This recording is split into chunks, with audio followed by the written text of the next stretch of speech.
اپنی اولاد کے لیے اچھی تعلیم کا حصول ہر والدین کی خواہش ہوتی ہے، لیکن بدقسمتی سے ہم نے بچے کا فلوئنٹلی انگلش بولنے کو ہی اچھی تعلیم سمجھ لیا، اور ظاہر ہے کہ اس کے لیے اچھے انگلش میڈیم اسکول کا انتخاب بھی کرنا پڑتا ہے۔ انگریزی تعلیم حاصل کرنا بلا شبہ ضروری ہے، مگر اسی کو سب کچھ سمجھ لینا شاید اپنی تہذیب اور اپنے مذہب سے دوری کا سبب بن رہا ہے۔ مسلمان ہونے کے باوجود اسلامی تعلیمات کی طرف توجہ نہ دینا نہ صرف دنیا بلکہ خدا نخواستہ آخرت میں بھی ہمارے لیے ناکامی کا سبب بن سکتا ہے۔ والدین کے حقوق کے حوالے سے ہم اکثر اپنی اولاد کو بتا نہیں پاتے، نتیجتاً اولاد جوان ہو کر جب اکڑ کر سامنے کھڑی ہوتی ہے اور کہتی ہے کہ آپ نے ہمارے لیے کیا کیا ہے، اس وقت احساس ہوتا ہے کہ شاید تربیت میں کوئی کمی رہ گئی تھی۔ اب دیکھیے اللہ سبحانہ و تعالی نے قرآن حکیم میں والدین کے حقوق کی کس طرح وکالت کی ہے۔ سورہ بنی اسرائیل کی 3 آیات میں تقریباً 50 الفاظ میں صرف 5 الفاظ یعنی 10% حصے میں اللہ سبحانہ و تعالی نے اپنا حق بیان کیا ہے، اور 45 الفاظ یعنی 90% حصے میں انتہائی خوبصورت انداز میں اولاد کو والدین کے حقوق یاد دلائے۔ فرمایا اعوذ باللہ من الشیطان الرجیم بسم اللہ الرحمن الرحیم وقضى ربک الا تعبدوا الا ایہ، اور فیصلہ کر دیا آپ کے رب نے کہ تم نہ عبادت کرو مگر صرف اسی کی۔ اب یہ صرف 5 الفاظ میں اپنا حق بیان کیا یعنی 10% حصے میں، اور والدین کے حوالے سے فرمایا وبالوالدین احسانا، اور ماں باپ کے ساتھ حسن سلوک کرو۔ اما یبلغن عندک الکبر احدہما او کلاہما فلا تقل لہما اف، اور اگر پہنچ جائیں تیرے پاس بڑھاپے کی حالت میں دونوں یا دونوں میں سے ایک، یعنی اس حال میں ہو کہ وہ بوڑھے ہو جائیں، فلا تقل لہما اف، تو ان کو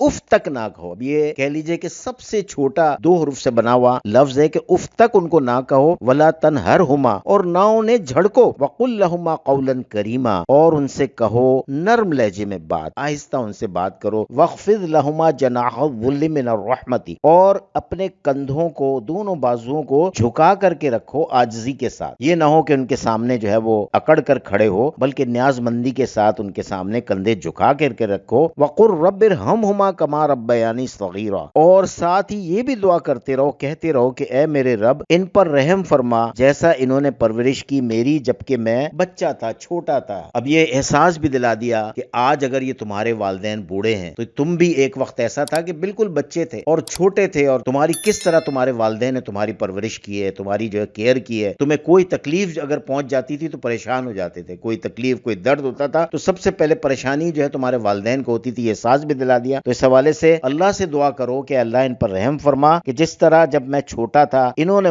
میری پرورش کی۔ ربکم اعلم بما فی نفوسکم، اور تمہارا رب خوب جانتا ہے اسے جو تمہارے دلوں میں۔ اب یہاں اس حوالے سے یہ بھی بتا دیا کہ بعض اوقات ہوتا ہے کہ انسان جو ہے وہ اپنے والدین کی بات سن کے اگر منہ سے کچھ نہیں کہتا تو دل میں اس کے آتا ہے کہ کیا ابا جان ابھی میں اتنی دور سے جو ہے وہ اوپر چڑھ کر آیا اور مجھے کہہ دیا کہ فلاں کام کر لو، یا کسی کام سے جو ہے وہ منع کر رہے ہیں تو دل ہی دل میں جو ہے وہ کچھ کہہ رہا ہو۔ تو اللہ سبحانہ و تعالیٰ فرما رہے ہیں کہ دل میں بھی اگر تمہارے لیے جو ہے والدین کے خلاف کوئی جذبات پیدا ہو رہے ہیں تو اللہ سبحانہ و تعالیٰ انہیں بھی جانتا ہے۔ ان تکونوا صالحین فانہ کان للاوابین غفورا، اور اگر تم ہوگے صالح، اچھا رویہ اختیار کرو گے تو بلا شبہ اللہ سبحانہ و تعالیٰ اپنی طرف رجوع کرنے والوں کو بخشنے والا ہے۔ اللہ تعالیٰ قرآن حکیم کو سمجھنے کی، مجھے بھی آپ کو بھی عمل کرنے کی توفیق عطا فرمائے۔ اللہ سبحانہ و تعالیٰ اپنے والدین کی مجھے بھی اور آپ کو بھی ان سے پیار محبت کرنے کی توفیق عطا فرمائے، اور اگر نہیں ہے تو ان کے حق میں جو ہے وہ دعائے مغفرت کرنے کی توفیق عطا فرمائے۔